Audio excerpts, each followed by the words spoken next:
Since it's the 1st of December, shall I open my advent calendar on camera? Yeah, I think I should. You star!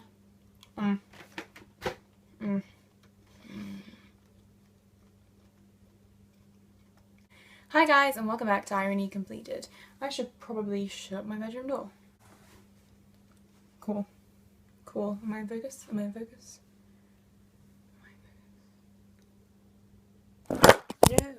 So it's the time of month when I film my monthly favourites and my book club videos, and since I filmed my Holy Grail makeup products video, the last upload, I thought I'd do my book club first rather than have two favourite makeup products videos in a row, if that makes sense. So I know I usually do favourites then book club, but I decided to do it the other way around this month because it made more sense in my brain. I hope it makes sense to you also. I read 3 books in the month of November, and they were The Professor's House by Willa Cather. This was really interesting. It's kind of similar themes to The Great Gatsby, kind of about the American dream and just kind of like changing America and its impact on traditional Americans. Does that make sense? It wasn't my favourite. I didn't enjoy it as much as The Great Gatsby, and it's not a book that I'd particularly recommend because it's just not my favourite, but it was definitely an interesting read and it's not very thick, so I did enjoy it. It was just not my favourite. It's basically about a guy who's moving into a new house and his daughters are getting married, and it's like dealing with your children growing up and how to be a parent as your children are already adults and going to become parents themselves and blah blah blah blah. It just like reminded me too much of The Great Gatsby, and it was written around the same time, so that's why. Without being as good as it, so I didn't enjoy it that much. But it was fine. It wasn't bad either. The second book that I read on my Kindle, and that was Giovanni's Room by James Baldwin. I adored this book. It was so interesting. It was about a man struggling with his sexuality. I mean, there's definitely speculation about the main character's sexuality. He could definitely be gay or bisexual, depending on how you read it. I read him as bisexual, but he pretends that he's straight, but he's in a relationship with a man called Giovanni, and it's basically remembering back on his relationship with Giovanni and his own sexuality and his sexual experiences after Giovanni is executed. So you go into this knowing that Giovanni is dead. It tells you in like one of the first paragraphs, the first chapters, that Giovanni is dead. This is the main character's lover. It's almost like the Moulin Rouge, you know, the film Moulin Rouge, where you know that she's dead, but like you're exploring the past. It's very, very interesting. There's some really interesting commentary about kind of America versus Europe and like values at the time. It was written during the 1950s, I think. James Baldwin himself was a black gay American living in Paris, and the main character of this book is a white bisexual gay American living in Paris. So it's really, really interesting. I would definitely recommend this book, especially if you are into kind of modernism and books about sexuality and sad love stories that aren't really love stories, which are my favourite kind of love stories. Yeah, I definitely recommend it if you're into those things. I'm holding up my Kindle that you can see the cover. I just thought it was a really, really interesting book, and I read it really quickly. I really, really enjoyed it. And the last book that I read in November, I technically finished it today, which is the 1st of December, but I'm still going to include it. It was Ceremony by Leslie Marmon Silko, and it's about a half Native American, half white war veteran dealing with post-traumatic stress disorder after World War II. And while he goes away with his cousin, and his cousin dies in combat, and while he's away his uncle also dies, and he blames himself for these deaths.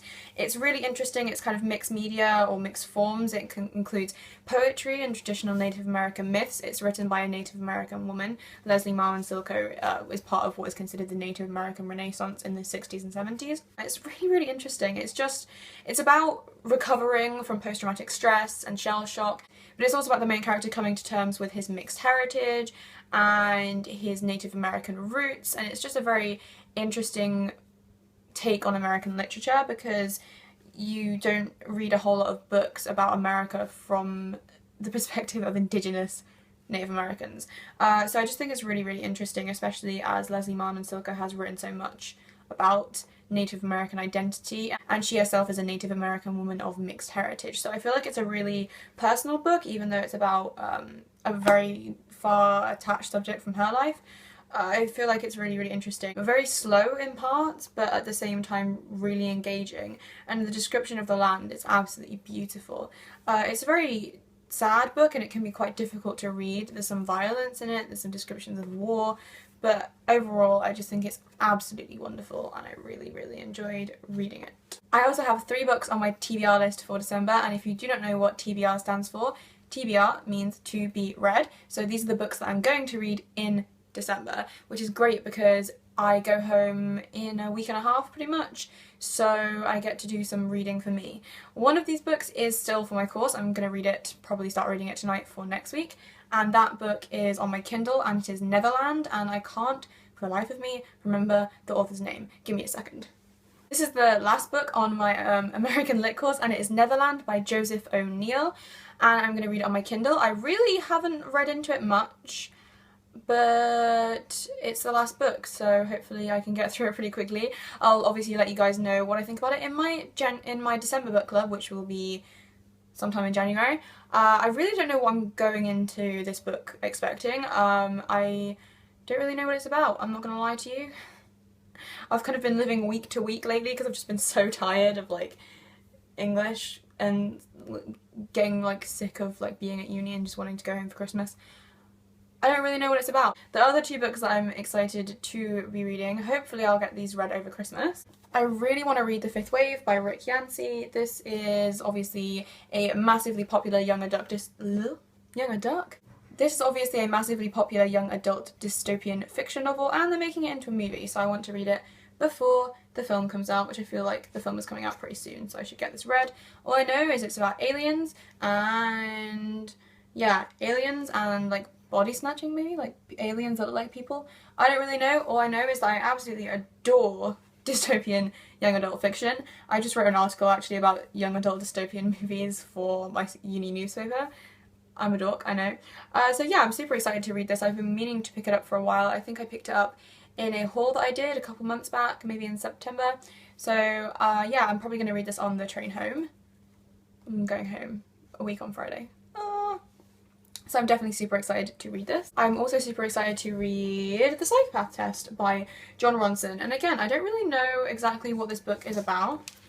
As far as I'm aware, it's all about kind of like mental health and psychological disorders, and it's the same guy who wrote The Men Who Stare at Goats, which is a movie that I really enjoy, but I haven't seen the book. I haven't read the book version of it.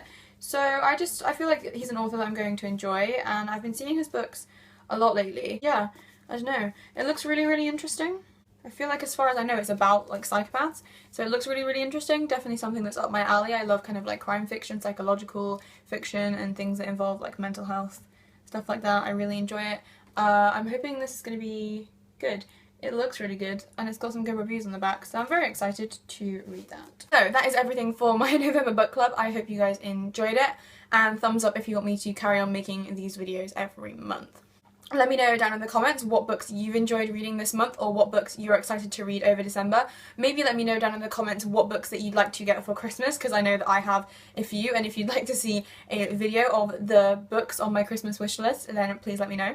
If you want to follow me on Twitter, Tumblr or Instagram, they'll all be linked down in the description, along with everything that I'm wearing and what's on my face right now.